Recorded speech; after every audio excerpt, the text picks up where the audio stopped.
Você, concurseiro de todo o Brasil, é um prazer mais uma vez recebê-lo em nossa companhia. Seja bem-vindo, meu amigo, minha amiga, a este site de sucesso que vai fazer de você mais um dos nossos campeões. Sou o professor Jefferson Fiel, professor de matemática e raciocínio lógico, e hoje vamos tratar do raciocínio lógico matemático, mais especificamente do conteúdo teoria dos conjuntos. Teoria dos conjuntos é um assunto bastante amplo que aparece por diversas vezes nos concursos públicos, toda vez que temos a disciplina raciocínio lógico matemático, pode ter certeza que esse assunto vai estar presente. E é um assunto basicamente fácil, aonde nós precisamos ter um domínio conceitual. Por que conceitual? Porque quase que não iremos efetuar cálculos. É muito pouco os cálculos que nós fazemos referente à teoria dos conjuntos. Mas existe uma exploração contundente com relação a conceitos. E é isso que nós vamos trabalhar nessa aula, tá? Iniciando aí os conceitos da teoria dos conjuntos e depois continuaremos na parte 2. Beleza? Vem comigo então, vamos dar o pontapé inicial, teoria dos conjuntos, parte 1. A grande pergunta é sempre aquela, né? Professor, o que eu preciso saber sobre teoria dos conjuntos? Até porque essa nomenclatura, ela já aparece de uma forma meio pomposa, assim, né? A gente já fica meio teoria dos conjuntos. Não, são os conceitos básicos do que é um conjunto, como que representa, quais são as operações que envolvem ele, enfim, são coisas básicas. Vamos lá, a gente vai trabalhar nessa aula a definição, a representação do conjunto e as relações de pertinência e inclusão. Não se assustem com essa nomenclatura que é bem básico, ok? Bom, inicialmente, vamos começar dizendo o que é um conjunto, né, gente? A gente precisa entender primeiro essa termologia. Conjunto é uma coleção, é uma reunião de objetos, de pessoas, de números, enfim, de coisas que têm algo em comum. É isso. Toda vez que eu tenho uma coleção de objetos com características comuns, eu tenho um conjunto, ok? Perfeito. No nosso caso, nós vamos tratar dos conjuntos numéricos. Então, a relação comum que vai existir é que se trata de números, ok? Mas a palavra conjunto, ela pode ser atribuída a qualquer situação. Desde que eu tenha características reunidas comum, eu tenho um conjunto. Por exemplo, dias da semana. Segunda, terça, quarta, é o conjunto dos dias da semana. Conjunto dos meses do ano. Janeiro, fevereiro, março. Enfim, não são números, mas representa um conjunto. Ok. Na figura a gente tem aqui pessoas reunidas, então eu tenho um conjunto de pessoas. Perfeito. Uma coisa interessante é que a gente tem que distinguir o que é um conjunto e o que é um elemento deste conjunto, tá? Essa, digamos assim, é o principal ponto que eu quero destacar e chamar a atenção de você, prezado concurseiro, para ficar antenado. O que é conjunto e o que é elemento do conjunto? Quando que um elemento deixa de ser um elemento e passa a ser um conjunto, ok? Perfeito. Então vamos lá. Então a gente já sabe que conjunto é uma reunião, né, de objetos com característica em comum. E uma coisa tem que acontecer. Toda vez que nós representamos, mostramos um conjunto, ele precisa necessária e obrigatoriamente estar envolvido por chaves, parênteses ou colchetes. Eu coloquei aqui chaves, que é o mais padrão utilizado, mas pode ser parênteses e pode ser colchetes. Então, toda vez que eu representar, eu preciso envolver esses elementos por chaves, parênteses ou colchetes. Stop. Olha só. Quer dizer, professor, que se eu tiver uma relação de valores e não estiver envolvido por chaves, parênteses ou colchetes, não configura conjunto? Exatamente. É uma condição de construção do conjunto estar envolvido por chaves, parênteses ou colchetes, ok? E os seus elementos são separados por vírgula ou ponto e vírgula. É muito usado ponto e vírgula, mas em alguns casos aparece a vírgula também.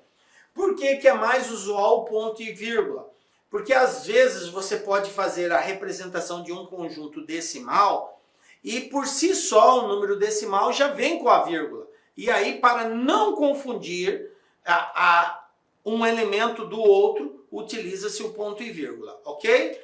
Perfeito. Então vamos lá. Então, ponto e vírgula é utilizado, exemplo, conjunto das letras do alfabeto. Então, o nosso alfabeto latino vai de A a Z, então nós podemos escrever assim, olha só, eu chamei de L, tá? L é o nome do conjunto.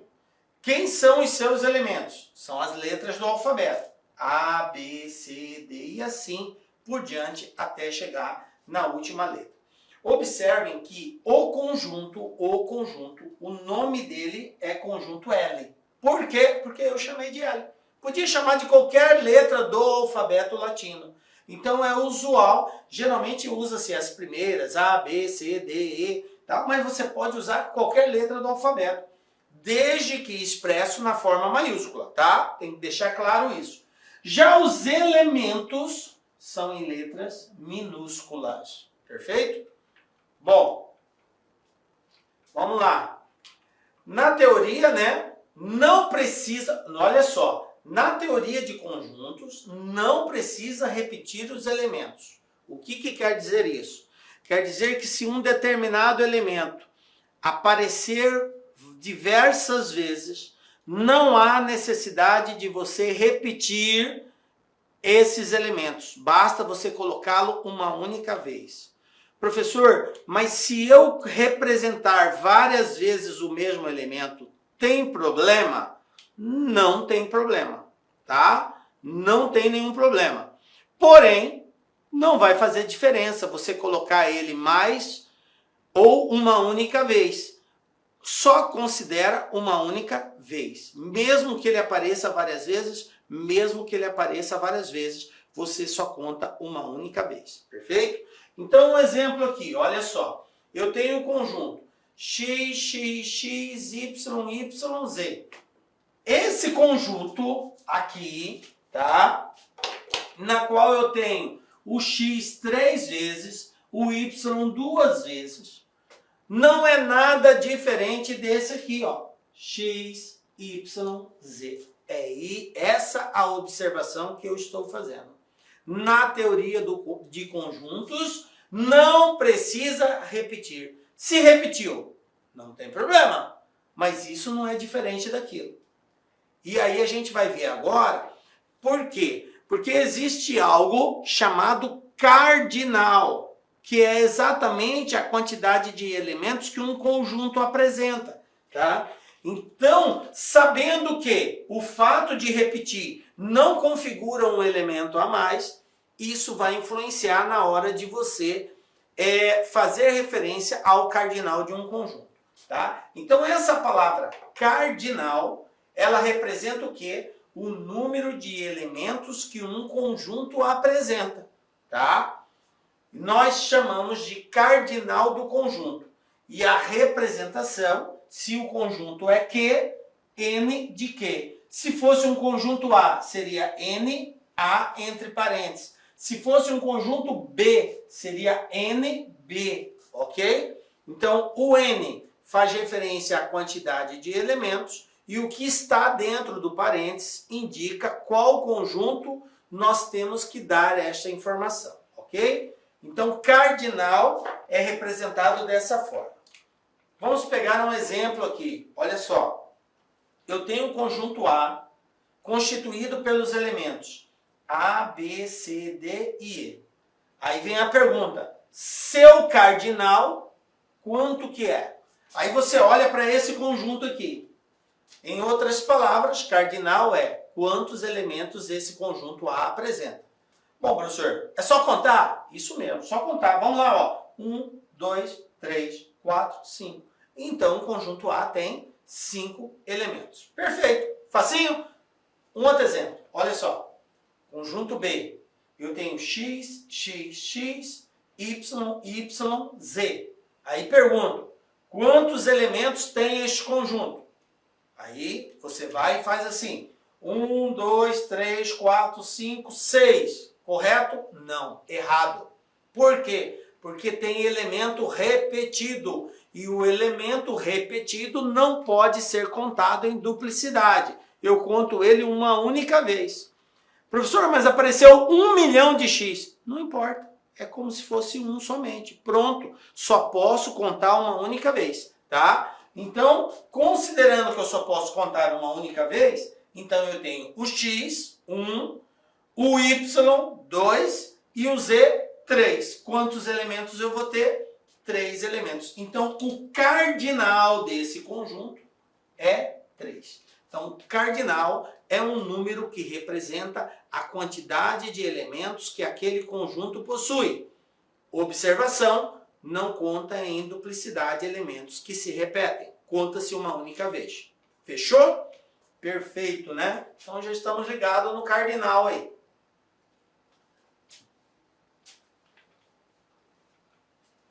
Relação de pertinência. O que é a relação de pertinência? Nós temos dois tipos de relação no estudo de conjuntos. A gente tem a relação de pertinência e a relação de inclusão. Vamos ver ambas nesta aula. Vamos inicialmente falar da pertinência. A pertinência, ela faz referência àqueles símbolos tradicionais muito conhecidos por nós. Quer dizer se algo pertence ou não pertence a um determinado conjunto, ok? Então, em que situação que eu digo que algo pertence? Quando aquele elemento indicado aparece dentro do conjunto que está sendo feita a referência. E quando que eu digo que não pertence? Quando aquele elemento indicado não aparece no conjunto que eu estou fazendo referência. Simples assim, ok? Então, eu digo que algo pertence quando está lá dentro e digo que não pertence quando não está lá dentro. É claro que tanto pertence quanto não pertence, às vezes aparece escrito, tá? Não pertence ou pertence, e às vezes aparece como forma de símbolo. Então, o símbolo que representa o pertence, gente, é esse Ezinho aqui, ó, tá? É esse E. Não é o E de caixa alta, tá? É um E meio arredondado, ok? Esse é o símbolo de pertence. Então, eu vou usá-lo toda vez que eu disser que um determinado elemento está dentro de um conjunto. E quando ele não aparecer, eu uso o símbolo de não pertence. Aí já é o mesmo E, porém cortado com uma barrinha. Então, pertence e não pertence. Vamos ver exemplos? Olha só. Vou pegar aqui um conjunto M.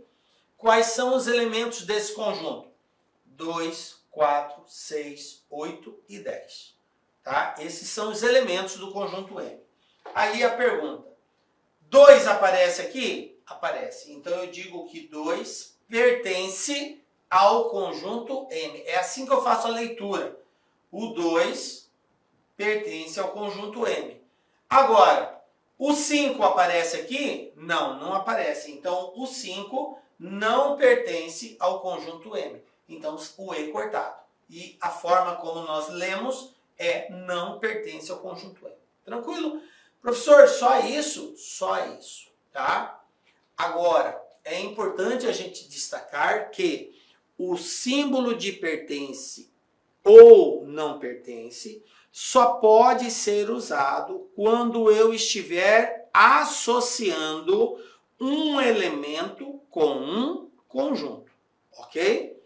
Quando eu estiver fazendo a comparação, a associação de um elemento com um conjunto, eu posso dizer que esse elemento pertence ou não pertence a um conjunto. Agora eu vou abrir um parênteses para a gente deixar mais claro essa questão aí, tá? Olha só. O que eu quero dizer? Se você tiver o 3 desse jeito que ele está aqui, sem estar envolvido por chaves, parênteses ou colchetes, esse 3 ele é simplesmente um elemento. Por quê, professor? Porque ele não está envolvido por chaves, parênteses ou colchetes. Agora, se eu pegar esse mesmo 3 e fizer isso, aí muda de história. Agora, da forma como está aqui, ele é um conjunto. Perfeito? Então é isso que eu quero que você entenda. O elemento não está envolvido por chaves, parênteses ou colchete. Quando ele mostrado sem um desses, chaves, parênteses ou colchetes, de forma isolada, ele é chamado de elemento. Agora, quando eu envolvo ele por chaves, parênteses ou colchetes, eu tenho um conjunto. Então, se eu fizer assim, 3 em relação a 2, 3 e 5. 3 em relação a 2, 5 e 7. Olha só, isto é uma comparação, é uma associação entre um elemento e um conjunto. E eu vou colocar isso aqui também, ó, em relação a 2, 3 e 5. Vamos lá. Aqui, o 3, da forma como ele está representado, sem estar envolvido por chaves, parênteses ou colchetes, ele é um elemento. Aqui ele aparece dentro de chaves, então ele é um conjunto, ok? Aqui ele está fazendo parte de um conjunto, aqui ele é considerado somente um elemento. Se é uma comparação de elemento com conjunto, então eu posso usar o símbolo de pertence ou o símbolo de não pertence. Somente quando for elemento com conjunto. Então o 3 aparece aqui dentro? Aparece. Então eu digo que ele pertence. Aí aqui o 3 aparece aqui dentro? 2, 5, 7. Não aparece. Então eu digo que ele não pertence. Ok? Corretíssimo o uso do símbolo. Agora, olha só o que acontece aqui embaixo. Eu tenho 3 e aqui também tem 3 dentro das chaves. Só que isso aqui, como está envolvido por chaves, isso aqui é um conjunto unitário, na qual o seu elemento é o 3. Aqui é um conjunto de 3 elementos, na qual consta como um dos elementos o 3 também.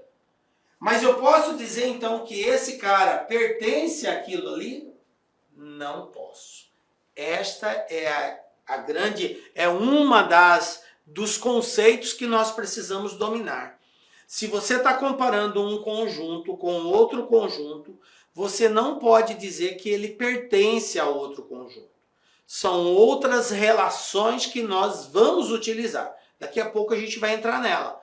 Então, o símbolo de pertence ou não pertence, guardem bem isso, só pode ser usado se você estiver comparando um elemento com um conjunto. E para ser elemento, não pode ter chaves, parênteses ou colchetes envolvendo ele. Então, nesse primeiro caso aqui, nesse segundo caso, perfeito.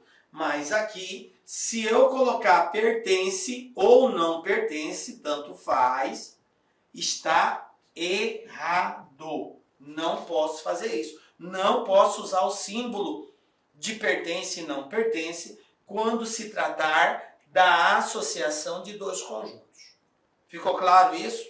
Muito importante, porque por diversas vezes você poderá ser testado aí no concurso para dizer se algo está correto ou está errado, e essas afirmativas elas aparecem e bugam a nossa cabeça aí.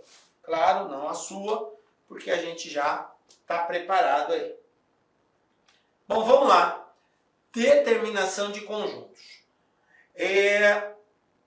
Nós temos várias formas de descrever. Quando você fala descrever, é forma de representar um conjunto, tá?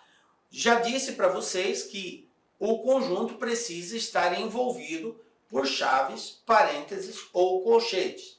Então, para descrever, para representar um conjunto, eu posso, tá, listar os seus elementos, ok? Tá? O que seria listar? É colocar entre chaves, parênteses ou colchetes todos os elementos desse conjunto, tá? Definir uma propriedade. O que é definir uma propriedade? É um atributo, é uma informação que eu passo que caracteriza os elementos daquele conjunto. Então você vai definir uma lei, que é um conjunto de prerrogativas que vai ajudar a identificar os elementos desse conjunto. Isso chama-se listar por propriedades, escrever uma propriedade dos elementos. Tipo assim, números pares. Então você está dando uma propriedade dos elementos daquele conjunto, tá? Então eu posso simplesmente listá-los e colocar envolvido por chaves, parênteses ou colchetes. Eu posso definir uma propriedade, uma lei de formação e posso fazer uma representação gráfica, tá? Que é quando eu uso de um artifício da geometria, pego uma figura da geometria e dentro dessa figura eu informo quem são os elementos. E isso também é conhecido como diagrama de Venn-Euler, ou Venn-Euler no português, ok? Então vamos ver os três aqui, um exemplo de cada. Olha só. Primeiro, por extensão, que é a lista, né? Então, exemplo, é aquela mediante a qual nós indicamos, né, os elementos do conjunto. Exemplo, olha só. Conjunto dos números pares maiores que 5 e menores que 20. Olha só. Eu vou representar o conjunto dos números pares, que são maiores que 5, portanto 6, 8, 10 e menor que 20. Então 20 não entra, é menor que 20. Uma coisa é você dizer menor, outra coisa é você dizer menor ou igual, tá? Então aqui entraria o 6, o 8, o 10, o 12, 14, 16, 18. Pronto, acabou aí, tá? Porque tem que ser menor que 20. Perfeito. Isto é listar os elementos. Agora, se eu quero fazer a representação por propriedade, então agora eu vou citar uma característica que define esses elementos. Eu não irei mostrar os elementos, porque aí é o primeiro caso, onde eu mostro um por um. Agora eu só dou uma definição, uma escrita que define a propriedade desses elementos. Então veja bem, um exemplo. Olha só, conjunto P. Observem, não mostrou os elementos, mas ele deu uma característica que representa esses elementos. Números inteiros positivos maiores que 2. Aqui não mostra quem são esses elementos, mas se eu fosse escrever esses elementos, gente, quem seria? Inteiro maiores que 2, inteiros positivos maior que 2, 4, 6, 3, 4, 5, 6, 7, 8, 9, 10 e assim vai. Por quê? É número inteiro, então maior que 2, então começa a partir do 3. O primeiro número inteiro após o 2 é o 3. Então 3, 4, 5, 6 e vai para o infinito positivo, porque são inteiros positivos. Perfeito? Então nesse caso, não há necessidade de nós listarmos. O que existe aqui é só uma propriedade que define os elementos. Porém, você precisa saber fazer essa leitura, tá? Então, tá aqui os números. A outra forma de nós escrevermos por propriedade é a seguinte, tá? ele pede para nós listarmos os números inteiros maiores que 2. É usando, vou aqui, o símbolo de maior ou de menor. Ou maior ou igual, ou menor ou igual. Nós podemos fazer uso desses símbolos para poder representar também. Então, naquele caso, como ele fala, número inteiro positivo, então eu tenho assim, ó, x. Por que x? Porque x representa um número qualquer, tá? X é um número qualquer. Pertence a z mais. Olha só, z é a letra que representa o conjunto dos números inteiros. Mais quer dizer que é o positivo. Mas, professor, se eu não quiser colocar esse mais, tem problema? Não, eu posso colocar só z. Por quê? Porque mais na frente eu vou usar um recurso que vai definir que é positivo. Então eu vou deixar só z para não confundir, bugar a sua cabeça. Então x pertence a z, ou seja, x é um número inteiro. Aí essa barra aqui, ó, essa barra na matemática quer dizer tal que é a condição, Então x é um número inteiro. Olá, meus amigos, minhas amigas, sou o professor Lac. Inicialmente eu quero pedir licença aos seus estudos, mas essa videoaula do YouTube é uma videoaula demonstrativa, videoaula demonstrativa. Para quê? Para que você conheça os nossos professores, para que você conheça os nossos cursos aqui da Lá Concurso. A Lá Concurso é uma empresa matogrossense, uma escola cuiabana, prepara você para concursos públicos aqui do estado de Mato Grosso e também do Brasil todo. Mas nós somos especialistas em concursos aqui do nosso querido estado do Mato Grosso. Até porque que nós somos uma empresa cuiabana. E claro que nós aqui da Lá Concurso nós preparamos aí um rol de cursos online específicos para o concurso da Prefeitura de Itiquira.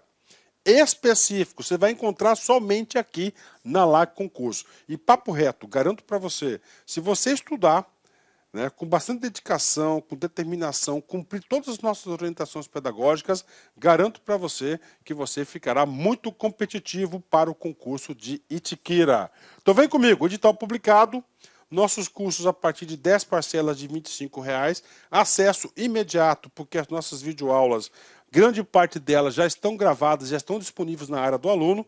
A banca é a Universidade Federal de Goiás. As inscrições vão do dia 6/9 até o dia 5/10 e a data da prova no dia 23/10 de 2022. Professor, rapidamente, quais são os nossos cursos? Preste atenção, tá?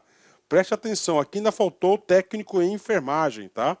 Temos aqui nível superior, conhecimentos comuns 10 de 25, analista administrativo 10 de 35, analista jurídico 10 de 35, auditor de controle interno 10 de 35, contador 10 de 35, enfermeiro 10 de 35, faltou aqui, tá, o técnico de enfermagem também que é 10 de 35, professor conhecimentos comuns, área pedagógica, nível médio e técnico de informática 10 de R$30 aqui.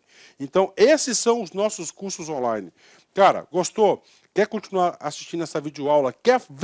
Vem fazer o nosso curso completo aqui da Lá Concurso por apenas esse investimento. Cara, não tem como ficar de fora. Vem estudar conosco aqui na Lá Concurso.